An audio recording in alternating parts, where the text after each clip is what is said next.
Okay, so one of the next things I got to do in this episode is start going through and cleaning up these parts. It just got an intake and distributor and throttle body.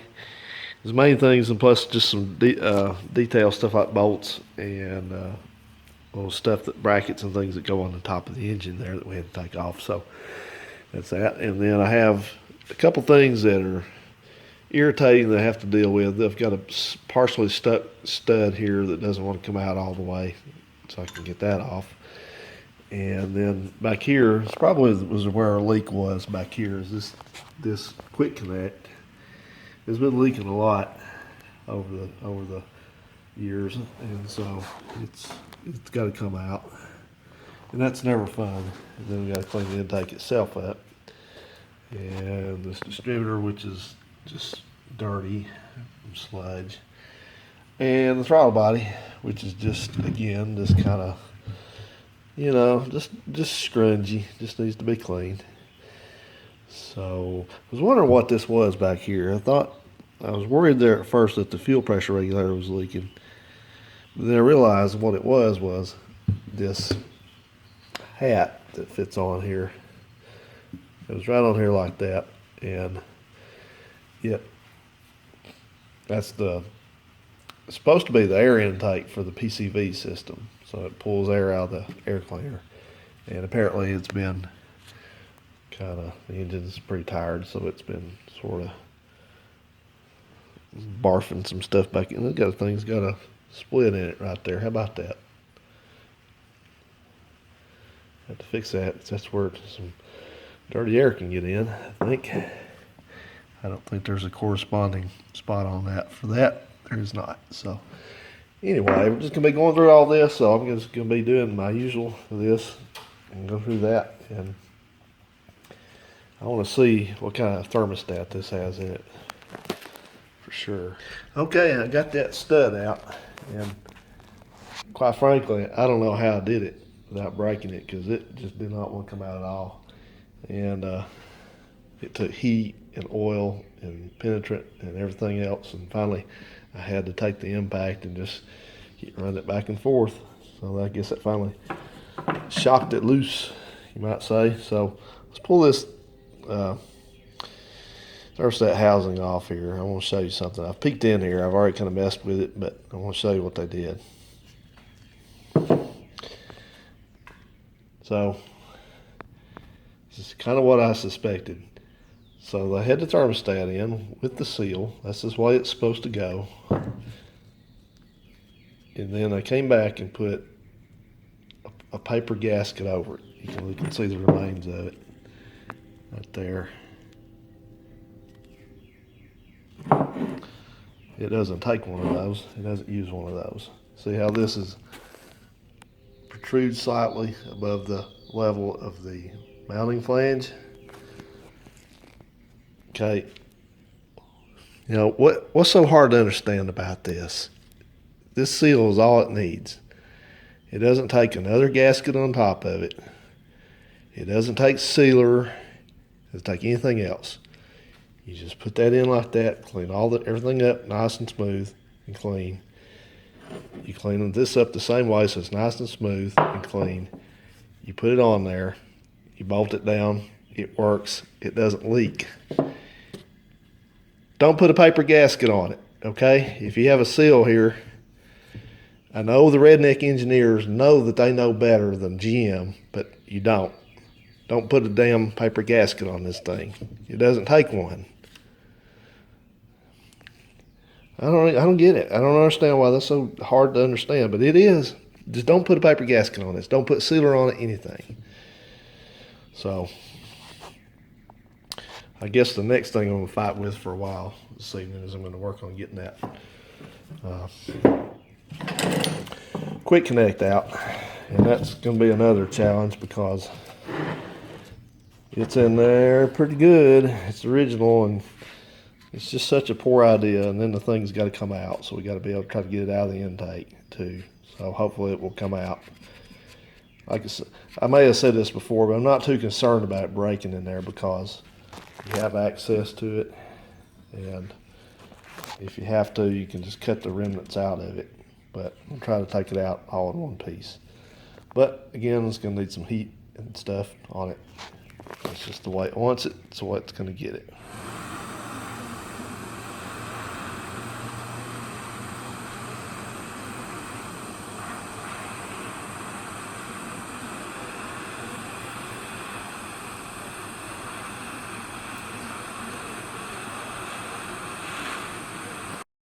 Well, at least it didn't tease me too long before breaking right off.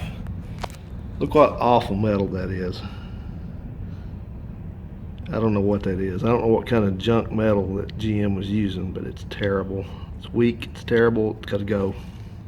This is day 2 of removing what's left of that fitting by force. That's the part that snapped off. I don't know what kind of metal that is. Pot metal, slag, I don't know what it is. It's awful, weak metal, and the thing is weak, and then they Loctited it in. Can you believe that? So I don't know whose idea this was, but it can't be overstated how terrible of an idea this was. It would not take them any longer to screw in one of these regular old fittings like this and then jam a hose on it with a clamp. You can't tell me that. And this is the end of the other one. This is they went to all this trouble. Here it is again, trying to reinvent the wheel. Went to all this trouble to put a metal hose together, metal line together. You know it's more expensive than the rubber deal. With this goofball little retainer in there, and then this little plastic thing, I guess is supposed to be sealed. That thing isn't sealing anything. It's dry as a bone. Hard as rock, rather. So, anyway, whatever. That's, you know, and the thing is, I bought a tool to help get that thing out. And that's pretty bad. And here's the tool, by the way. It works okay, I guess, but I didn't really get this one out, but whatever.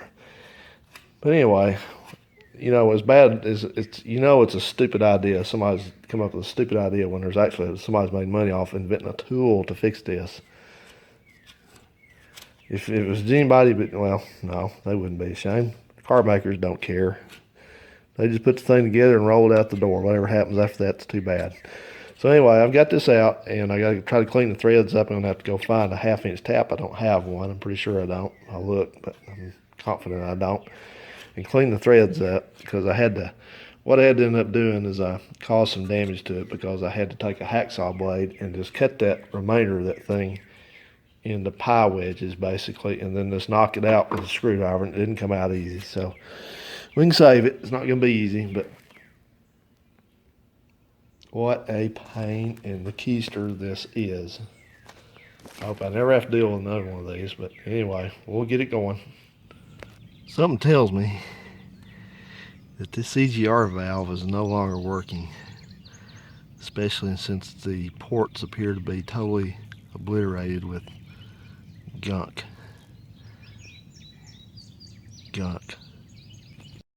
Guess what? It's raining again. Anyway, so I had some misunderstanding about this EGR system, and as it turns out, the EGR ports, these were blocked off. I mean, they were stuffed up and carboned up, and I thought there were ports in the heads that matched this, but there's not. So these really didn't have to be unclogged. I mean, I did it because I want things to be like they should be, supposed to be. What happens is, what looks like an exhaust crossover, and was one at one time, it's not now. It's blocked over here from the factory. The hole is cast shut. But what happens is it draws the EGR exhaust flow out of this port here. And it's not clogged all the way, but it's pretty well, it's on its way. So I don't know if I can get a view in there, but it doesn't look real good.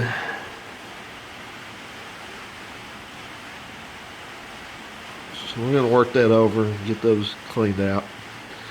A lot of cleaning to do. There's one nasty intake. Alright, well, I'll proceed.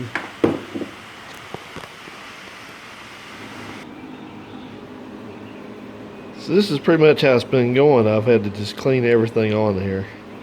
This is the idle air control solenoid, and it was gunked up. Everything in the throttle body was gunked up too. So just been cleaning and cleaning and cleaning and cleaning and cleaning. Well, I've been spending the day cleaning parts, and I got down to this EGR valve, and I cleaned it all up and got it unstopped before I thought to test it. Guess what? You'll never guess. Doesn't work. It's no good. Can you believe that? What's the luck? Yet anyway, they just about give away parts for this stuff, so I don't, no big deal.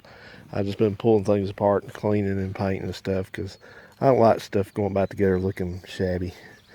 And I'll tell you what, one of the best kinds of paint is I use on stuff like this air cleaner and anything that needs to be kind of a semi-gloss black is I use this Duplicolor. This is number DE1635 Ford semi-gloss black, and the reason I like this is because it actually is a lower gloss black, because a lot of these so-called semi-gloss or satin or whatever, like this stuff, is still way too shiny.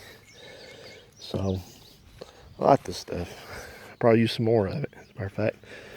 Anyway, so that's what I'm doing. Just kind of working on things, and hopefully this week we'll be getting ready to get this back together. I know some people can do this job in a day or two, but I'm too slow and picky and all that to do it that fast. But anyway, it's come along. All right, well, we've been grinding along on this Tahoe, and we're getting there, slowly but surely. I got the engine mostly put back together, and I'm working on the front end of the engine, and unfortunately part of that had to be replacing these oil cooler lines. And so the old ones, I'll show you in a minute, but the old ones were seeping. They look pretty rough. So this is a job that I'd rather take a beating than have to do this again, because this part up here is not the issue, but you have to come under here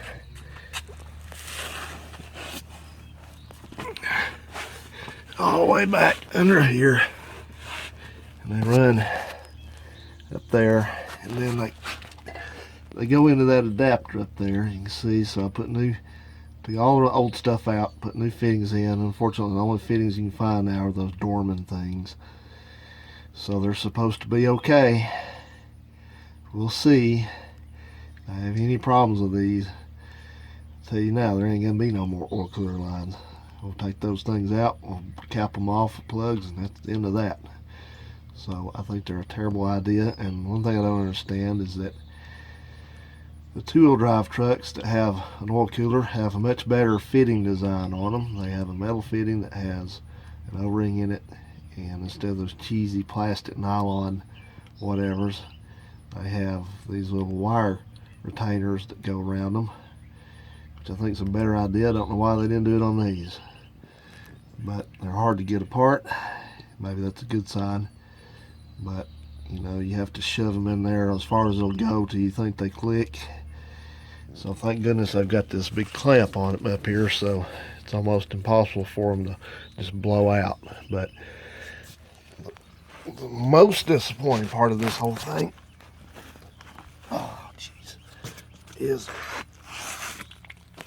that when I ordered these lines, I thought, like several times in the past, I thought, oh, I'm doing a good thing. I'm ordering AC Delco. Oh, I'm so happy. Ordering the genuine stuff here. Well, take a look where the genuine AC Delco stuff comes from now. So that's where we're at with it. We'll see how long they'll last.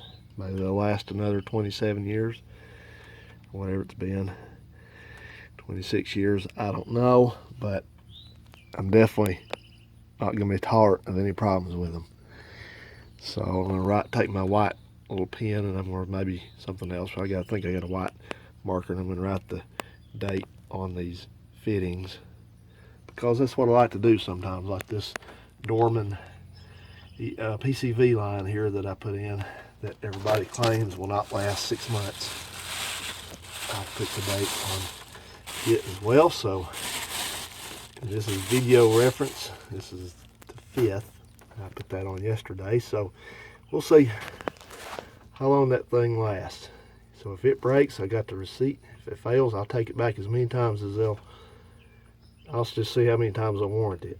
It's got a limited lifetime warranty. So it wasn't much money. You know, it's probably a lot cheaper than what the dealer would have gotten for it if the dealer still had it. They don't. And I could have just as well put a piece of line on there, but you have to have line that's rated for oil vapor, or it'll just turn spongy and fail too. So we'll see. So anyway, I got that done, so now I can start putting the radiator hoses on and stuff, getting the shroud and the fan and all that stuff put back on. I had to get another one of these. This camera's acting weird again. I had to get another one of those idlers, which that idler that goes on there is actually made in Canada. It's Gates. It's not made in China. That's what I've been trying to do on this thing. I've been trying to reliability proof this thing because I don't want any problems with it. One thing, like I said, I took those heater fittings out, those heater line fittings that were like the oil cooler lines that just go in there's one used to go there. Those quick connects, the one broke off in the intake back there. I had to take that out by force and replace it. So I'm replacing those with just plain old heater hose and, you know, just plain old clamps. And the next thing to go is going to be that thing there, which is the heater control valve, which for some unexplained reason has 2 inlets and 2 outlets, even though the heater core only has an inlet and an outlet. That thing is, I don't know, somebody got paid to over-engineer that thing, but it's made out of plastic too. And it's going to come off there and go directly into the garbage, because I've heard about those things breaking too, and when they break, they just dump all the coolant out and something bad happens. So that ain't going to happen here if I can help it. So we're going to get rid of that. I'm going to look up, find where I can find just a regular heat control valve, a metal one that is, I don't remember on this one if it's closed without vacuum or open without vacuum. I think it's closed without vacuum. Maybe it doesn't matter. Either way, I'll just find the right one because they're different. You can't put one that's supposed to be closed with vacuum on when it's supposed to be open with vacuum, because then your heater will work backwards. You turn it to cool and the heat will come on, and it will not work good like that. So we're going to do that, and I saw this thing on this radiator up here. My 86 truck had the return from the heater core routed into that, but this thing had it over here.